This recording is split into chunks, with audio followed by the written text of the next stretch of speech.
Good day, everyone. I'm Shahana Rizal Andik, and this presentation will be under Unit 3 Designing and Developing Assessment, specifically the 3A characteristic of quality assessment tools RSVP, fairness, and authenticity. So here is our objectives, but I know Miss Kundong has already introduced you guys sa ating objectives, so skip na lang natin to. Welcome to our topic for today's video. I know that most of you guys have some ideas about standardization in educational aspect. All of us here have taken standardized test as well. So I think you guys can perfectly understand and catch up to this topic. Una pa yung objectives sa topic, pero go pa rin. So ano nga ba ang standardized or standardization? So, katulad ng nababasa nyo, it means making things consistent and uniform by following agreed rules or guidelines. This ensures that they are the same type, easy to compare, and work well together. So, standardization or standardize is like creating a set of rules so that they fit together perfectly. So it means making things consistent and uniform so they work well together and are easily to compare. Standardization ensure fairness and comparability and also a consistent manner. Example of standardization is a standardized test. So it's a type of test that is administered and scored in consistent manner. So this means that same questions for all the takers in that certain exam, same format for everyone including timing and instructions, same scoring, so they use a consistent method in scoring so that the results are comparable and never in a variety of results. So at the end, you anticipate same or almost the same answers from all the takers. The USMC is considered a standardized test as well kasi may same question, same format, and same scoring lang for everyone who will be taking the test. LET is also a standardized test. The NAT or the National Achievement Test is considered a standardized test as well. The PISA or the Program for International Student Assessment or the International Assessment of Student Performance is also considered a standardized test. Okay, so next one would be the standardization in teaching. Standardization in teaching refers to the use of consistent methods, materials, and assessment to ensure that students receive a uniform educational experience. So basically, this part of standardization is nakafocus dun sa mga methods and materials and assessment na gagamitin ng mga teachers or educators para makakuha ng uniform educational experience ang mga students.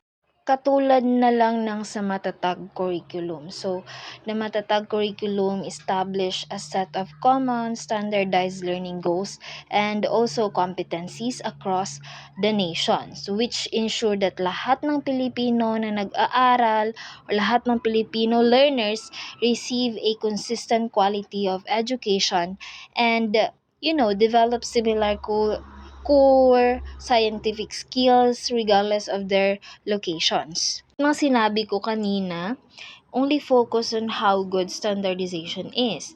But note that there is still a gap that need to be filled in utilizing educational assessment standards. Okay, so here para mas maintindihan nyo, I have here some benefits and trade-offs of standardization. One of the benefits or what increases standardization is a clear curriculum guidelines. So it's a well-defined curriculum standards and guidelines that can help ensure consistency in teaching and learning. With the use of clear curriculum guidelines, for example, a teacher can design a lesson that align with clear curriculum guidelines, evaluate student learning using standardized assessments, and ensure students meet the specific learning competencies.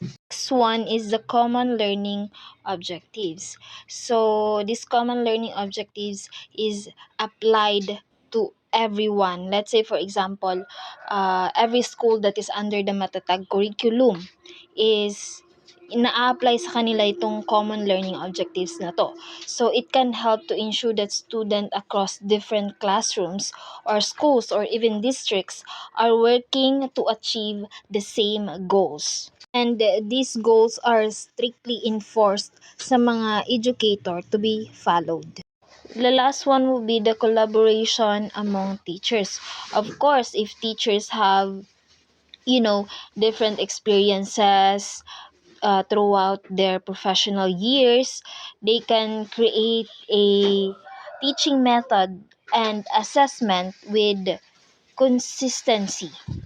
Next would be the trade-off or what reduced standardization. First is the rigid curriculum guidelines. So, an overly prescriptive curriculum guideline may limit teachers' ability to adapt instruction to meet the diverse need of their student. For example is under the Matatag curriculum guide, it mandates the teacher cover specific scientific concept such as cell biology and genetics. However, Ms. Santos, a grade 7 teacher, noticed that her students are fascinated by a recent local environment issue, a nearby river pollution problem, and would like to explore it in class. But with the strict guidelines and time frame, Ms. Santos have no choice but to follow the guidelines, potentially missing opportunities to foster critical thinking, problem solving, and scientific literacy in her student, hinder her ability to make science learning relevant and engaging. And a rigid curriculum guideline is a poorly designed curriculum guidelines that is not tailored to student needs or are not aligned with curriculum goals. Lastly would be the class size and different student needs. So large class size and diverse student needs make it challenging for teachers to provide individualized attention and support.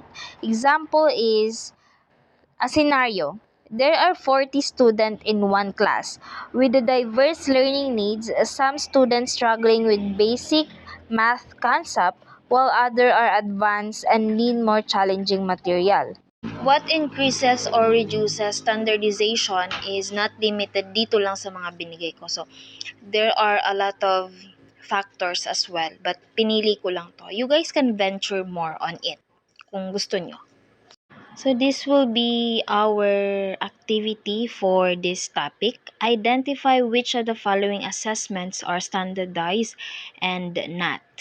And then in class, we will do this. I hope you guys listen to this presentation. And then I'm gonna ask you guys kung what makes it standardized and not. Based on your opinion lang naman. Don't be pressured. That will be all. Thank you.